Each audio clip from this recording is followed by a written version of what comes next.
Hello everyone, welcome you all to this video lecture series of geography के अंदर अभी हम लोग क्लाइमेटोलॉजी डिस्कस कर रहे हैं। बेसिकली ये जो है ये fundamentals of physical geography class 11th का जो टेक्स्ट बुक है उसका यूनिट 4 को हम लोग डिस्कस कर रहे हैं, जो पूरा का पूरा क्लाइमेटोलॉजी को डील करता है। इसमें हम लोग चैप्टर 8, 9, 10, 11, 12 ये सब को अभी डिस्कस करेंगे, काफ़ी डिटेल में और अच्छे से डिस्कस करेंगे। ओके, तो और ये भी हम लोग डिस्कस कर चुके कि क्यों हम लोग क्लाइमेटोलॉजी को सबसे पहले डिस्कस करें। अगर हम लोग यहाँ पे प्रीवियस ईयर क्वेश्चन देखें तो जो सबसे ज़्यादा क्वेश्चन आते हैं खास करके प्रीलिम्स में वो क्लाइमेटोलॉजी से ही आ रहा है, ये रेगुलर बेसिस पे से क्वेश्चन आ रहा है। तो इसीलिए हम लोग सबसे पहले क्लाइमेटोलॉजी को डिस्कस करते हैं। ओके, अब अगर हम लोग इसमें क्लाइमेटोलॉजी में देखें तो सबसे पहले हम लोग चैप्टर 8 जो है composition and structure of the atmosphere को डिस्कस करेंगे। और इसमें भी इस पर्टिकुलर लेक्चर में हम लोग केवल कंपोजिशन ऑफ द एटमॉस्फेयर को डिस्कस करेंगे। जो ये स्ट्रक्चर ऑफ द एटमॉस्फेयर है इसको हम लोग नेक्स्ट वीडियो लेक्चर में डिस्कस करेंगे। ओके, तो अभी हम लोग कंपोजिशन ऑफ द एटमॉस्फेयर को डिस्कस करते हैं। सबसे पहले तो हम लोग ये समझ लेते हैं कि ये एटमॉस्फेयर होता क्या है। तो एटमॉस्फेयर जो है ये अर्थ जो है ये अर्थ का जो सरफेस है इससे लगभग 1000 से 1600 किलोमीटर तक का ये जो आपको बड़ा सर्कल दिख रहा होगा ये जो है ये एटमॉस्फेयर है। ओके, ये पूरा रीजन जो है ये एटमॉस्फेयर है। तो ये जो अर्थ का सरफेस है इस अर्थ का सरफेस से लगभग 1000 से 1600 किलोमीटर का जो रीजन है इसमें क्या है कि एयर गैसेस जो है ये प्रेजेंट है। ओके, और इसी रीजन को हम लोग जो है ये एटमॉस्फेयर बोलते हैं। इसमें भी जो ध्यान रखने वाला बात है वो क्या है कि जो अर्थ का सरफेस है इससे जो 32 किलोमीटर तक का हाइट है, मान लो अगर ये 1000 से 1600 किलोमीटर है तो ये वाला जो हाइट है लगभग 32 किलोमीटर का जो हाइट है, जो 99% ऑफ द गैस है वो इसी हाइट में कॉन्फाइंड है। ओके, मतलब मैक्सिमम गैस अर्थ का सरफेस से 32 किलोमीटर तक के हाइट पे ही पाया जाता है, जिसका एविडेंस हम लोग इससे भी देख सकते हैं कि जैसे ऑक्सीजन है तो ऑक्सीजन जो है वो केवल 120 किलोमीटर तक के हाइट पे ही पाया जाता है। अगर अर्थ का सरफेस ये है तो इससे 120 किलोमीटर तक के हाइट पे ऑक्सीजन पाया जाता है। इससे ऊपर अगर हम लोग जाते हैं तो almost negligible quantity of oxygen पाया जाता है। सेम केस कार्बन डाइऑक्साइड के साथ और वाटर के साथ भी है कि वो कार्बन डाइऑक्साइड और वाटर वेपर जो है ये केवल 90 किलोमीटर तक का हाइट पे ही पाया जाता है, उसके ऊपर नहीं पाया जाता है। और अगर अर्थ के बारे में हम लोग देखें एयर के बारे में अगर हम लोग देखें तो एयर जो है वो काफ़ी कलरलेस है, ऑर्डरलेस है। कलरलेस तो पता ही होगा, ऑर्डरलेस मतलब इसका कोई स्मेल नहीं है। और एयर को हम लोग तभी फील कर सकते हैं जब विंड ब्लो कर रहा हो, जब वो ब्लो कर रहा होगा। ओके, तो अब हम लोग कंपोजिशन ऑफ द एटमॉस्फेयर देखते हैं। एटमॉस्फेयर जो है वो बहुत सारे डिफरेंट गैसेस के कंपोजिशन से बना हुआ है। जैसे अगर हम लोग परसेंटेज वाइज देखें सबसे ज़्यादा जो है वो नाइट्रोजन है, फिर ऑक्सीजन, आर्गन, कार्बन डाइऑक्साइड है। ओके, फिर नियन, हीलियम, क्रिप्टन, जेनन, हाइड्रोजन है। यहाँ पे आपको ध्यान में रखना है कि ये सीक्वेंस आपको पता होना चाहिए, क्योंकि एक बार प्रीलिम्स में ये सीक्वेंस के बेसिस पे क्वेश्चन आया हुआ था कि अरेंज करने को लेकर के।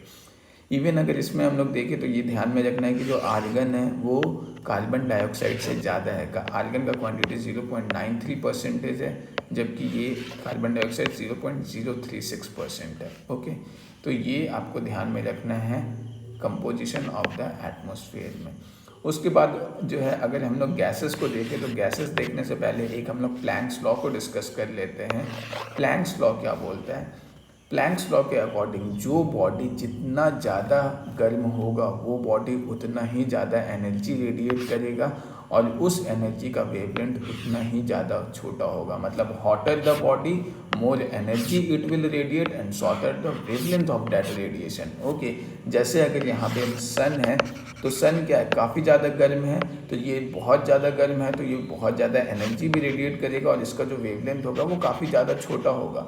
वेवलेंथ जो होता है वो जैसे अगर ये वेव है ये प्रोपोगेट कर रहा है तो ये इस मतलब एनर्जी रेडिएट कर रहा है वेव के फॉर्म में, तो वो कुछ इस टाइप से कर रहा है। तो अब जो है जब ये इस डायरेक्शन में इस तरीके से एनर्जी प्रोपोगेट कर रहा है तो ये वाला जो पोर्शन है ये क्या हो रहा है, ये कंप्लीट एक वेव फॉर्म कर रहा है। ये एक वेव हो गया, फिर दूसरा वेव यहाँ से फिर होगा, ये एक वेव फॉर्म हो गया।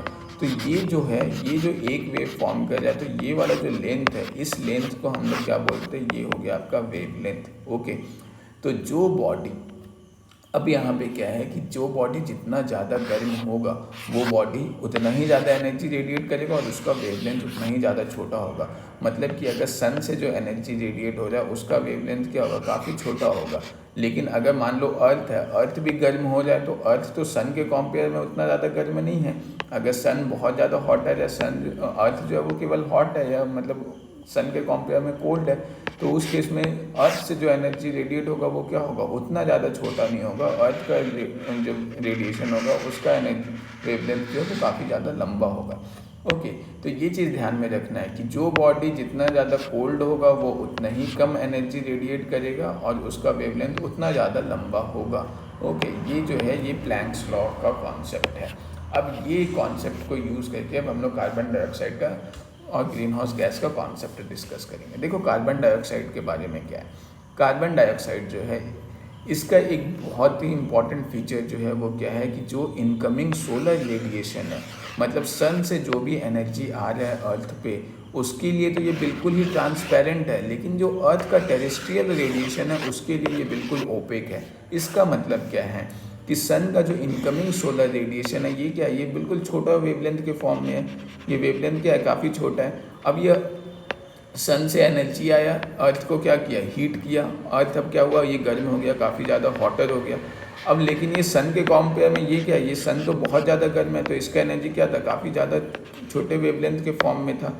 लेकिन अब जब अर्थ गर्म हुआ है तो अर्थ जो अब एनर्जी रेडिएट करेगा, ये क्या होगा, अर्थ का जो एनर्जी रेडिएट का जो वेवलेंथ होगा वो लॉन्गर होगा। क्यों? क्योंकि अर्थ जो है वो कॉम्परेटिवली कोल्डर है। यही तो प्लैंक्स लॉ बोलता है कि colder the body less energy it will radiate and longer the wavelength. तो अर्थ का वेवलेंथ जो है वो लॉन्गर है। अब क्या हो रहा है कि ये कार्बन डाइऑक्साइड जो छोटा वेवलेंथ का एनर्जी था उसके लिए तो ट्रांसपेरेंट था, मतलब कार्बन डाइऑक्साइड का अगर ये लेयर है तो इससे क्या हो जाए कि छोटा वेवलेंथ का एनर्जी ईजिली पास हो जा रहा है, लेकिन जो बड़े वेवलेंथ का एनर्जी है वो बाहर नहीं निकल पा रहा है। इसका मतलब कि जो अर्थ का जो छोटा वेवलेंथ वाला था एनर्जी रेडिएट हो जाता वो तो अर्थ के सरफेस में आ जा रहा है, लेकिन अर्थ के सरफेस से जो लॉन्गर वेवलेंथ का रेडिएशन वाला एनर्जी जो निकल रहा है उसके लिए ये ओपेक है, उसको कार्बन डाइऑक्साइड का लेयर पार नहीं कर पा रहा है, वो कार्बन डाइऑक्साइड के लेयर को पार नहीं कर पा रहा है। तो इसकी वजह से क्या हो रहा है कि जो हीट है वो हीट क्या हो जाए, वो वापस कार्बन डाइऑक्साइड क्या कर जाए, अर्थ से जो भी एनर्जी रेडिएट हो जाए उसको रिफ्लेक्ट बैक कर रहा है और वापस ये अर्थ पे ही भेज रहा है। ओके, तो इस तरीके से क्या हो जाए कि अर्थ का जो एटमॉस्फेयर है और अर्थ का सरफेस पे एक सफिशेंट अमाउंट ऑफ हीट जो है वो जनरेट हो पा रहा है या वो रिटेन कर पा रहा है अर्थ, जिसकी वजह से जो भी लिविंग प्लांट्स और एनिमल्स है वो सस्टेन कर पा रहे हैं। क्योंकि अगर इतना हीट अगर अर्थ पे नहीं होगा तो जो भी ह्यूमन बॉडी है या एनिमल्स हैं उनको जो रिक्वायर्ड अमाउंट ऑफ हीट चाहिए वो यहाँ पे नहीं मिल पाएगा और ये काफ़ी ज़्यादा ठंडा जगह हो जाएगा। हो सकता है ये बिल्कुल आइसी सरफेस हो कि दिन में जो भी एनर्जी आ रहा है सन पे वो तो आ रहा है और रात को सारा का सारा रेडिएट कर जा रहा है, तो ये क्या होगा, एक्सट्रीम हॉट और कोल्ड वाला रीज़न हो सकता है।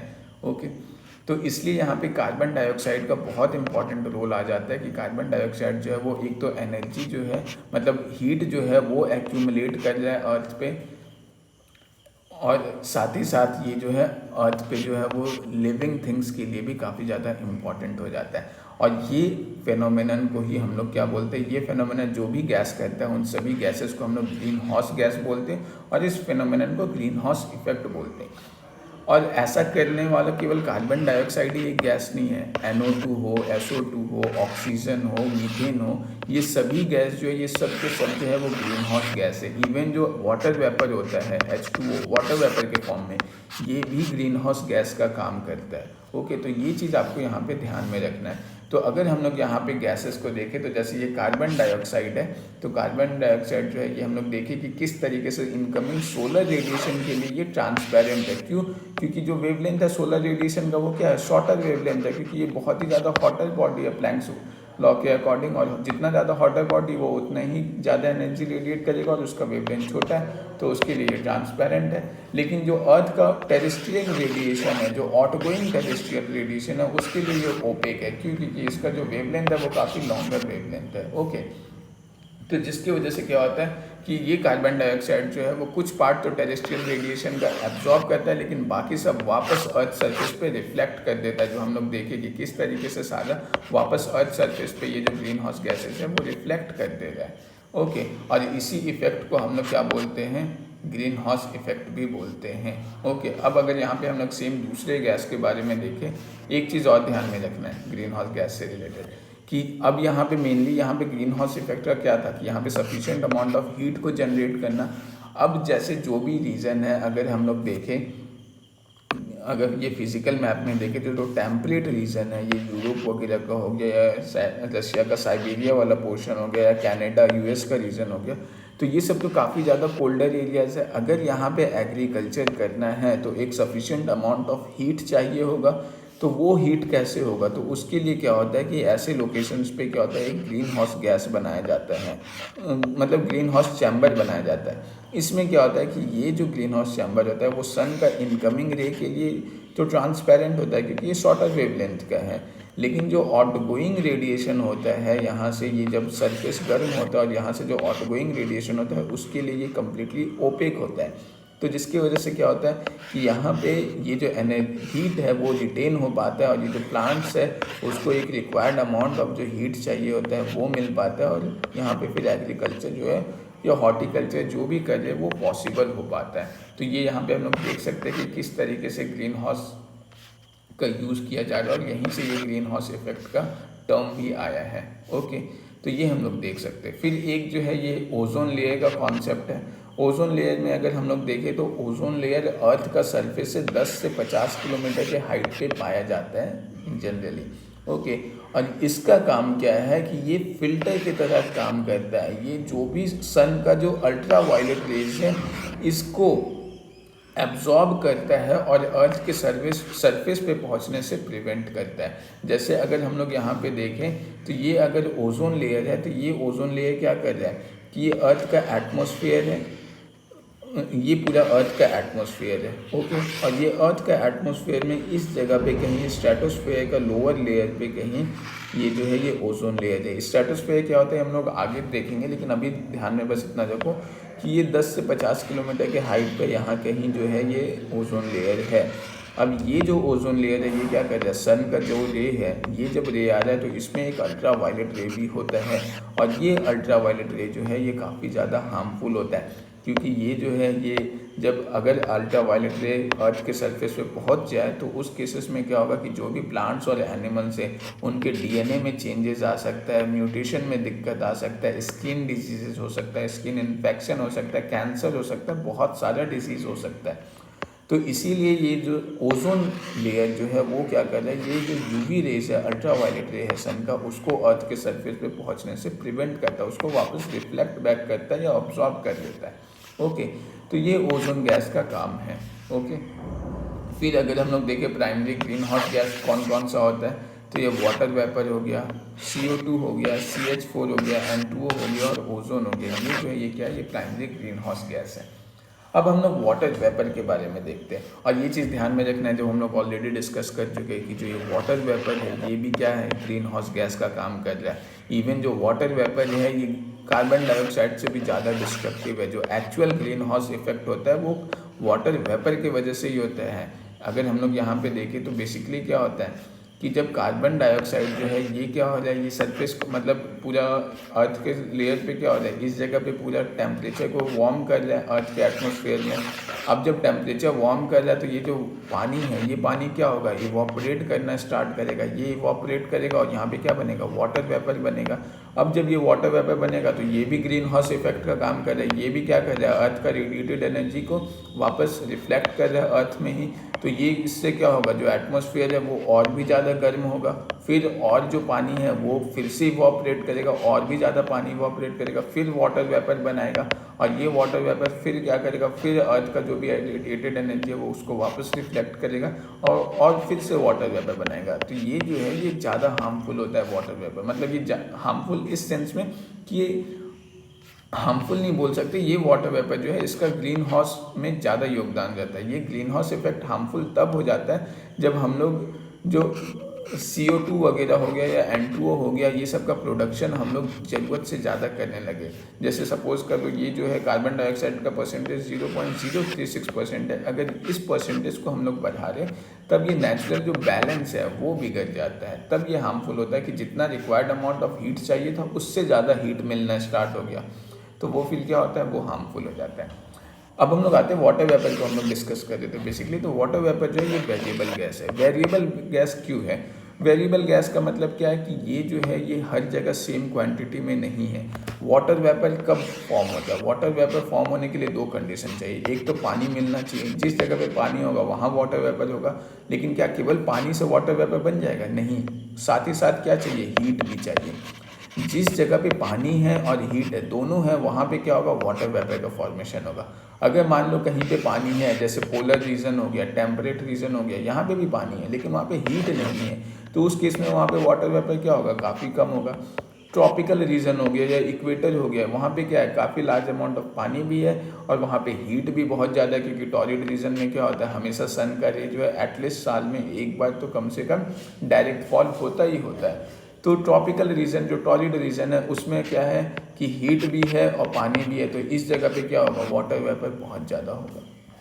ओके, वैसे ही अगर हम लोग यहाँ पे देखें तो हम लोग देख चुके हैं कि जो मैक्सिमम गैसेस है, जो अर्थ जो एनर्जी रेडिएट करता है, यहाँ पे एक चीज़ और ध्यान में रखना है कि जो अर्थ पे हम लोग को गर्मी फील होता है। जैसे यहाँ पे अगर सपोज कर लो कोई इंसान खड़ा है, तो इसको जो गर्मी फील हो रहा है वो सन का रे की वजह से नहीं हो रहा है। इसको गर्मी जो फील हो रहा है वो क्या हो रहा है कि जब सन का रे अर्थ पे आ रहा है तो अर्थ जो एनर्जी रेडिएट कर रहा है यहाँ नीचे से सरफेस से, उस चीज़ की वजह से क्या हो रहा है कि ये जो लोअर लेयर है पूरा ये गर्म हो रहा है, और जिसकी वजह से यहाँ पे जो भी सरफेस पे जो आदमी खड़ा है उसको क्या हो रहा है कि ये गर्मी फील हो रहा है। तो ये चीज़ ध्यान में रखना कि सन का जो इनकमिंग सोलर रेडिएशन है वो उतना ज़्यादा हीट कॉज नहीं करता है जितना ज़्यादा ये जो सन का इनकमिंग सोलर रेडिएशन की वजह से जो अर्थ है वो गर्म हो जाए। और अर्थ जब अपना एनर्जी रेडिएट कर जाए सरफेस के पास से, तो हम लोग बिल्कुल ये सरफेस पर ही करें और सरफेस से ही क्या हो जाए, एनर्जी रेडिएट कर जाए, जिसकी वजह से हम लोग क्या हो जाए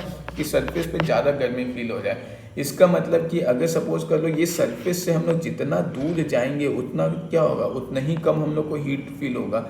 जैसे अगर बिल्कुल सरफेस पे है तो ज़्यादा गर्मी फील हो जाए। अगर सपोज कर लो कि यहाँ पे एक टावर है और इस टावर पे जाके हम लोग बैठ जाए तो हम लोग को उतना ज़्यादा गर्मी फील नहीं होगा जितना हम लोग को यहाँ सरफेस पे हो रहा है। वही अगर मान लो यहाँ पे कोई पेड़ है, इस पेड़ पे ऊपर में जाके हम लोग बैठ जाए तो हम लोग को जो गर्मी है वो उतना ज़्यादा फील नहीं होगा। ओके, अब आप बोलोगे कि तो मेरा तो 6th फ्लोर का बिल्डिंग है और मैं सबसे ऊपर माले पे रहता हूँ तो मुझे काफ़ी ज़्यादा गर्मी फील होता है। वो इसीलिए हो जाए क्योंकि वहाँ पे क्या है, जो 6th फ्लोर है वो पूरा क्या है, एक टाइप का अर्थ का सरफेस जैसा ही फ्लोर है ना, तो वो क्या कर जाए, वो एनर्जी रेडिएट कर जाए और जिसकी वजह से आपको गर्मी फील हो जाए। ओके, तो जो सरफेस है वो एनर्जी रेडिएट करता है। अगर आप वही, इसलिए आप देखोगे कि जैसे माउंट एवरेस्ट है तो जितना ज़्यादा आप हाइट पे जाते हो वो क्या होता है, आइस का जो क्रिस्टल्स है, जो ग्लेशियर मतलब जो आइस है वो उतना ज़्यादा वहाँ पे आपको डिपॉजिट, आइस का डिपॉजिट उतना ज़्यादा मिलता है जितना ज़्यादा आप हाइट पे चलते चले जाओ। तो ऐसा क्यों हो रहा है, ऐसा इसलिए हो रहा है कि जितना ऊपर हम लोग जा रहे हैं टेम्परेचर वो डिक्रीज़ करते जा रहा है। क्यों? क्योंकि जो अर्थ पे जो टेम्परेचर वार्म है वो सन की वजह से नहीं है, सन इनडायरेक्ट रोल प्ले कर रहा है। जो डायरेक्ट अर्थ पे जो हम लोग को हीट फ्यूल होता है वो अर्थ के रेडिएशन की वजह से होता है, क्योंकि सन के रेडिएशन से तो सन हीट किया, अर्थ का सरफेस गर्म हुआ और अर्थ जब एनर्जी रेडिएट करता है तब यहाँ पे क्या होता है, अर्थ के एटमॉस्फेयर पे गर्मी फील हो जाए। और ये जो एनर्जी रेडिएट हो जाए वो कहाँ से हो जाए, सरफेस से हो जाए। तो जितना ज़्यादा सरफेस के पास रहेंगे टेम्परेचर क्या होगा, उतना ही ज़्यादा सरफेस पे क्या होगा, गर्म होगा। जितना ज़्यादा सरफेस से दूर चले जाएंगे हम लोग को क्या होगा, उतना कम टेम्परेचर फील होगा। तो सबसे ज़्यादा यहाँ पे अगर हम लोग देखें तो जो टेम्परेचर है वो सबसे ज़्यादा कहाँ है, सरफेस पे है। तो सबसे ज़्यादा हीट जो है वो कहाँ है, सरफेस पे है। और जैसे जैसे हम लोग ऊपर जा रहे हैं वैसे वैसे क्या हो रहा है, ये जो हीट है वो कम होते जा रहा है। ऊपर जैसे जैसे जा रहे हैं टेम्परेचर डिक्रीज़ कर रहा है। अब ये जब टेम्परेचर डिक्रीज़ कर रहा है तो उसकी वजह से क्या होगा, जो वाटर की वेपर के लिए क्या कंडीशन था, एक तो वाटर का होना और दूसरा हीट का होना। अब ऊपर हीट कम है तो ऊपर में वाटर वेपर भी क्या होगा, कम होगा। और दूसरा क्योंकि वाटर वेपर जो है जब ऊपर जाएगा ठंडा होगा तो ये क्या होगा, कंडेंस होना स्टार्ट हो जाएगा। वाटर जब वेपर है, वाप है, वो जब कंडेंस होगा तो क्या होगा, पहले लिक्विड क्रिस्टल्स बनेगा, अगर और भी ज़्यादा कंडेंस होगा तो आइस क्रिस्टल्स बनेगा।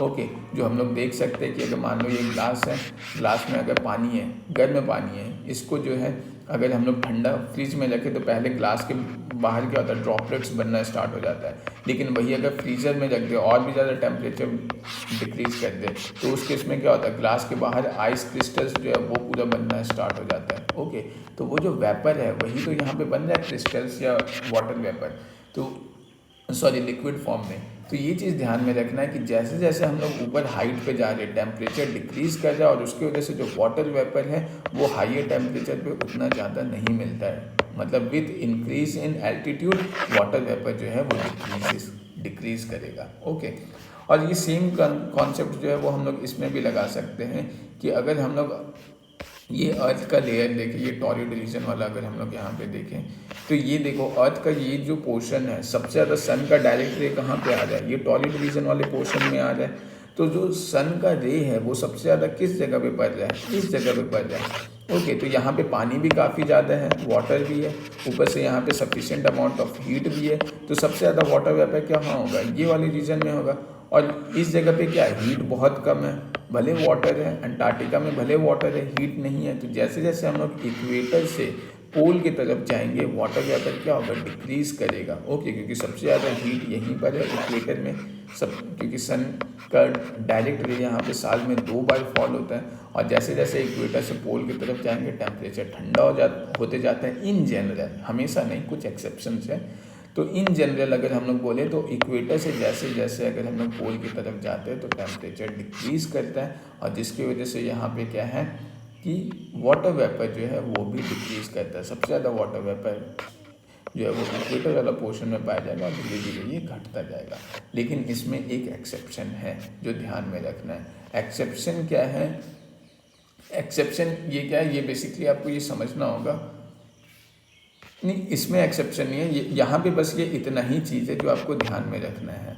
ओके, कि जो वाटर वेपर है, जो भी ड्राई और कोल्ड एरिया है, जो एरिया ड्राई है, काफ़ी ड्राई है, या जो एरिया काफ़ी कोल्ड है, वहाँ पे क्या है, उस जगह पे ड्राई एरिया में वाटर नहीं होगा।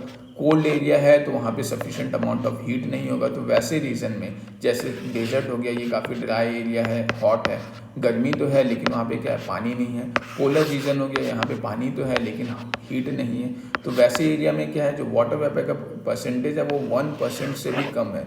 लेकिन वैसे एरिया जैसे इक्वेटर वाला रीजन हो गया, ट्रॉपिक वाला रीजन हो गया, इस जगह पे जो वाटर वेपर है वो 4% के लगभग पहुंच जाता है। मतलब वाटर बाय एयर का जो वॉल्यूम है उसमें लगभग 4% वाटर वेपर होता है वैसे रीजन्स में।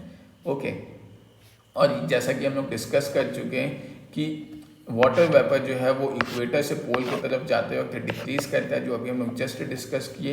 इवन वाटर वेपर भी ग्रीन हाउस गैस का काम करता है, जो हम लोग देखे कि ये किस तरीके से सन के इंसोलेशन को एब्जॉर्ब करता है। ओके, और ये जो है ये मतलब बिल्कुल जो है सन पे अमाउंट ऑफ हीट जो है उसको मेंटेन करके रखता है ताकि जो लिविंग बींग्स है, जो एनिमल्स है, प्लांट्स है, वो सस्टेन कर पाए। फिर नेक्स्ट जो है वो हम लोग को जो पढ़ना है वो है डस्ट पार्टिकल्स के बारे में। देखो डस्ट पार्टिकल्स के बारे में क्या है, इसको समझने से पहले एक चीज़ समझ लो।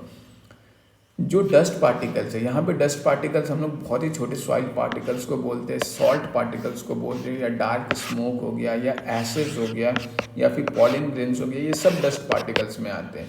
अब जो डस्ट पार्टिकल्स है ये सब क्या है, भले ही बहुत छोटा पार्टिकल्स है लेकिन ये सब जो है ये सब जनरली जो है वो लोअर एटमॉस्फेयर में पाया जाता है। क्यों? क्योंकि इन लोग का भी तो कुछ अपना वेट होगा। लेकिन कभी कभी क्या होता है कि अगर मान लो एयर का फ्लो अपवर्ड ऐसा जा रहा है तो उस केस में क्या होगा, ये सारे डस्ट पार्टिकल्स काफ़ी ज़्यादा हाइट पे भी पहुंच जाते हैं, और वो होता है कन्वेक्शनल एयर करेंट्स के हेल्प से, जो हम लोग आगे चल के देखेंगे कि ये कन्वेक्शनल एयर करेंट्स क्या होता है। अभी सिर्फ इतना ध्यान में रखो, जो भी एयर इस टाइप से जाता है वो कन्वेक्शनल एयर करेंट्स होता है, ठीक है, वर्टिकल वाले, और एडवेक्शनल एयर करेंट्स हॉरिजॉन्टल जाता है। ओके, ये भी बस इतना समझने के लिए, बाकी आगे हम लोग डिटेल में इसको डिस्कस करेंगे। ओके, अभी जो ध्यान में रखना है वो ये है कि देखो एक कॉन्सेप्ट समझना जरूरी है, तभी हम लोग को समझ में आएगा कि डस्ट पार्टिकल्स का कंसंट्रेशन किस जगह पे ज़्यादा होगा और किस जगह पे कम होगा। अगर हम लोग देखें तो जो वार्म एयर है, अभी प्रीवियस लेक्चर में हम लोग देख चुके कि जो वार्म एयर है ये क्या होता है, ये हॉट होता है, और जो कोल्ड एयर है वो क्या होता है, वार्म एयर हॉट होता है, और जो भी वार्म एयर है वो क्या होता है, ये कभी काफ़ी लाइट होता है, हल्का होता है। ओके, और कोल्ड एयर जो होता है ये क्या होता है, ये काफ़ी ज़्यादा हैवी होता है। ये चीज़ हम लोग पहले के लेक्चर्स में देख चुके कि किस तरीके से ये बलून वाला हॉट एयर बलून का एग्जांपल हम लोग देखे थे। अब यहाँ पे क्या है कि जो वार्म एयर है वो क्योंकि लाइट है, तो जो हल्का चीज़ है वो क्या होगा, अगर वो हमेशा ऊपर होगा। मान लो ये अर्थ का सरफेस है, अगर ये अर्थ का सरफेस है तो यहाँ पे क्या होगा, जो हल्का चीज़ होगा वो तो ऊपर होगा, जो डेंस चीज़ होगा मतलब ऊपर में क्या होगा, यहाँ पे वार्म एयर होगा, नीचे क्या होगा, कोल्ड एयर होगा। ऐसा ही तो होना चाहिए, जो भारी चीज़ होगा वो नीचे जाएगा, जो हल्का चीज़ होगा वो ऊपर जाएगा। तो अब क्या होता है कि अगर मान लो किसी जगह पे काफ़ी ज़्यादा हवा गर्म है, तो उस जगह पे क्या होगा, जो भी डस्ट पार्टिकल्स है, जो डस्ट पार्टिकल्स है वो हवा में ही तो है, ये सरफेस पे तो ही है। तो क्या होगा कि जो वार्म एयर क्योंकि ये ऊपर उठ जाता है, अगर मान लो इस जगह पे सन का हीट आ जाए काफ़ी ज़्यादा, अब सन का जब हीट आ जाए इस सरफेस पे, तो ये जो सरफेस है ये क्या हुआ, ये सरफेस पूरा गर्म हो गया। अब यहाँ पे गर्म होने के बाद क्या होगा, इस जगह का एयर जो है सरफेस के कांटेक्ट में जो एयर है ये गर्म हो गया, ये एयर अब क्या होगा, राइज करना स्टार्ट करेगा। अब जब राइज करेगा तो डस्ट पार्टिकल्स क्या हुआ, पूरा ऊपर में आ गया सरफेस से। अब जब डस्ट पार्टिकल्स ऊपर चला गया, लेकिन अब वही अगर मान लो कि इस यहाँ पे क्या है कि काफ़ी कोल्ड एरिया है, अब जब कोल्ड एरिया है तो डस्ट पार्टिकल्स क्या होगा, ये ऊपर तो नहीं जा पाएगा क्योंकि यहाँ का हवा ठंडा है, तो ये ठंडा हवा क्या होगा, डस्ट पार्टिकल्स को ऊपर जाने नहीं देगा। तो उस केस में क्या है कि जो भी कोल्डर रीजन है वहाँ पे क्या होगा, एयर सबसाइड करता है क्योंकि ठंडा हवा भारी है तो वो नीचे की तरफ आता है, और गर्म हवा हल्का है तो वो ऊपर की तरफ जाता है। तो ठंडे हवा के केस में क्या हो रहा है, एयर क्योंकि सबसाइड कर रहा है तो जो भी डस्ट पार्टिकल है वो सब ज़मीन पे आके बैठ जा रहा है। लेकिन जो वार्म एयर है उसके केस में क्या हो रहा है, ये ऊपर चला जा रहा है। ओके, तो जिस जगह पे कोल्ड एयर होगा वहाँ पे आपको डस्ट पार्टिकल्स देखने को मिलेगा नहीं, जिस जगह पे वार्म एयर होगा वहाँ पे आपको काफ़ी ज़्यादा डस्ट पार्टिकल्स देखने को मिलेगा। मतलब कि जैसे अगर ये हम लोग का अर्थ है, ये क्या है, ये जो है ये हम लोग का टॉरिड रीजन है, ट्रॉपिकल रीजन है, तो इस रीजन पे क्या है, ये काफ़ी वार्म एरिया है, तो इस जगह पे क्या होगा, आपको डस्ट पार्टिकल्स देखने को मिलेगा। ये जो टेम्परेट रीजन है, ओके, जो पोलर रीजन है ये क्या है, ये टेम्परेट रीजन, पोलर रीजन काफ़ी ज़्यादा ठंडा है, तो इस जगह पे क्या है, डस्ट पार्टिकल्स काफ़ी कम देखने को मिलेगा। मतलब कि अगर हम लोग बोले तो इन जनरल जो है इक्वेटर से जैसे जैसे हम लोग पोल की तरफ जाते हैं, डस्ट पार्टिकल्स जो है वो क्या होता है, घटता जाता है। क्यों, क्योंकि डस्ट पार्टिकल जिस जगह पे हवा जितना ज़्यादा गर्म होगा वहाँ पे उतना ही ज़्यादा डस्ट पार्टिकल्स होगा।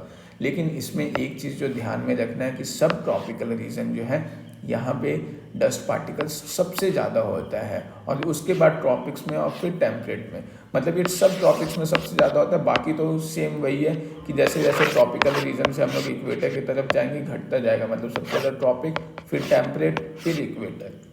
ओके, लेकिन जो सब ट्रॉपिक रीजन है उसमें ट्रॉपिकल रीजन से भी ज़्यादा डस्ट पार्टिकल है। अभी मैंने आपको सब ट्रॉपिक नहीं बताया, लेकिन मैं आपको यहाँ पे बता देता हूँ कि जैसे ये अर्थ है, ये इक्वेटर है, ये जो 30 डिग्री से 40 डिग्री वाला लैटिट्यूड होता है नॉर्थ और साउथ दोनों में, वो जो होता है ये सब ट्रॉपिक वाला रीजन होता है। ओके, ये सब ट्रॉपिकल वाला रीजन है।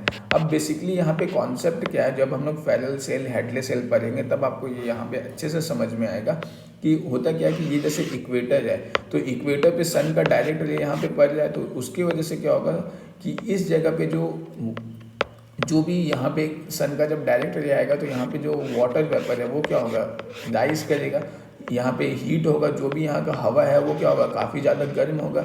ये जो गर्म हवा है ये क्या होगा, वो गर्म हवा राइज करता है, ये पूरा उठेगा काफ़ी ज़्यादा, यहाँ पे इक्वेटर में सबसे ज़्यादा हीट हो रहा है तो ये हवा क्या हो रहा है, काफ़ी उठ रहा है, और ये उठने के बाद क्या होगा, पूरा ऊपर ट्रोपोस्फेयर में जाएगा। काफ़ी ऊपर हाइट जाने के बाद हम लोग देखें कि जैसे जैसे हम लोग हाइट पे जाते हैं जो एयर है वो क्या होता है, कोल्डर होते जाता है। तो ये हाइट पे जाने के बाद पहले तो ये स्प्रेड करेगा, स्प्रेड कर रहा है हाइट पे गया, अब ये हवा क्या हुआ, ठंडा हुआ, और ये जब हवा ठंडा करेगा तो जो भारी हवा है वो भारी हवा क्या होगा, ये भारी हवा जो ये 30 से 40 डिग्री वाला जो लैटिट्यूड था, 30 से 40 डिग्री नॉर्थ पे जो सब ट्रॉपिकल रीजन जो हम बताए कि इस रीजन को हम लोग सब ट्रॉपिकल बोलते हैं, यहाँ पे ये हवा राइज करने के बाद क्या हुआ कि ये हवा यहाँ पे सबसाइड करना स्टार्ट हुआ। ओके, और ये जब सबसाइड करता है तो इस जगह पे क्या होता है, ये कोल्डर एयर पूरा यहाँ पे आ रहा है। तो यहाँ पे देखो जब कोल्डर एयर आ रहा है, ओके, तो सबसे पहले तो जो चीज़ समझने का है कि ये कोल्डर एयर यहाँ पे आ रहा है, इस जगह पे क्या कभी रेनफॉल होगा? नहीं होगा। क्यों नहीं होगा? क्योंकि रेनफॉल होने के लिए इवॉपरेशन तो होना चाहिए। यहाँ पे इवॉपरेशन हो रहा है इक्वेटर वाले रीजन में, लेकिन सब ट्रॉपिकल रीजन में इवॉपरेशन जो है वो नहीं हो पा रहा है, और जिसकी वजह से यहाँ पे क्या हो रहा है, यहाँ पे रेनफॉल नहीं हो पा रहा है। और हीट तो यहाँ पे काफ़ी ज़्यादा है सब ट्रॉपिकल रीजन में। ओके, अब यहाँ पे आपको हीट देखने को मिल रहा है, रेनफॉल नहीं है, तो उसकी वजह से क्या होगा, डस्ट पार्टिकल्स यहाँ पे काफ़ी ज़्यादा होगा। तो जो डस्ट पार्टिकल्स है वो यहाँ पे सब मतलब जो है काफ़ी ज़्यादा देखने को मिलेगा। यहाँ सरफेस के आसपास ही हाइट, कुछ हाइट तक यहाँ पे डस्ट पार्टिकल्स देखने को मिलेगा। आप यहाँ पे बोल सकते हो कि एयर तो सबसाइड कर रहा है तो डस्ट पार्टिकल्स कैसे होगा, लेकिन ऐसा नहीं है। सरफेस पे कुछ एयर तो हॉरिजॉन्टल डायरेक्शन में मूव करता ही है, तो इस जगह पे काफ़ी ज़्यादा डस्ट पार्टिकल्स देखने को मिलेगा। तो अगर आपको ये वाला कॉन्सेप्ट अभी समझ में नहीं आया है तो कोई बात नहीं, आगे चल के जब हम लोग प्रेशर डिस्ट्रीब्यूशन देखेंगे तो उसके बाद आपको ये कॉन्सेप्ट काफ़ी अच्छे से समझ में आ जाएगा। उसको हम लोग काफ़ी डिटेल में कवर करेंगे जब हम लोग Ferrel cell, Hadley's cell cover करेंगे। लेकिन यहाँ पे एक चीज़ जो समझने वाला बात वो है कि जितना ज़्यादा ड्राई रीजन होगा उतना ज़्यादा कंसंट्रेशन ऑफ डस्ट पार्टिकल्स होगा। इसीलिए अगर हम लोग मैप देखें तो मैप में क्या होता है कि जो इंडिया है, इंडिया में आपको क्या है, खास करके अगर आप दिल्ली वाले रीजन में हो या फिर ये इंडिया वाले रीजन में हो, तो यहाँ पे आपको क्या होता है कि जब भी यहाँ पे जब आप बुक्स कॉपीज़ अगर सेल्फ पे रखो और उसको कुछ दिन तक नहीं पढ़ो तो वहाँ पे क्या होता है, तुरंत बुक्स कॉपीज़ पे क्या होता है, काफ़ी ज़्यादा डस्ट एक्यूमुलेट हो जाता है। ओके, लेकिन ये चीज़ जो है आपको यूरोपियन कंट्रीज़ या कनाडा, यूएस में उतना ज़्यादा देखने को नहीं मिलेगा। क्यों नहीं देखने को मिलेगा? क्योंकि ये कॉम्परेटिवली जो है ये क्या है, ये वार्मर है, सॉरी कॉम्परेटिवली जो है वो क्या है, कोल्डर है। यहाँ पे उतना ज़्यादा ड्राई रीजन नहीं है जितना ज़्यादा ड्राई रीजन इंडिया में है। तो जितना ज़्यादा रीजन ड्राई होगा उतना ज़्यादा डस्ट पार्टिकल्स देखने को मिलेगा। जैसे राजस्थान वाला रीजन, ये काफ़ी ज़्यादा ड्राई रीजन है, तो यहाँ पे और भी ज़्यादा डस्ट पार्टिकल्स देखने को मिलेगा। लेकिन जो कोस्टल एरिया है ये क्या है, ये उतना ज़्यादा ड्राई नहीं है। क्यों? क्योंकि यहाँ पे लगातार रेनफॉल होते रहता है कोस्टल एरिया में। तो यहाँ पे क्या, ऑल्दो हीट तो है लेकिन क्योंकि ये ड्राई नहीं है तो यहाँ पे डस्ट पार्टिकल्स कॉम्परेटिवली कम होगा। जो राजस्थान में होगा वहाँ पे डस्ट पार्टिकल्स बहुत ज़्यादा होगा क्योंकि ये काफ़ी ज़्यादा ड्राई रीजन है। ओके, तो बेसिक सा कॉन्सेप्ट जो आपको ध्यान में रखना है वो यही है कि जितना ज़्यादा रीजन ड्रायर होगा, dryer the region higher the concentration of dust particles. Okay, तो वही चीज़ यहाँ पे लिखा हुआ है। ओके, तो that's it for today. Thank you very much for watching this video. Next video lecture में जो है हम लोग स्ट्रक्चर ऑफ एटमॉस्फेयर को डिस्कस करेंगे। I hope you like this video.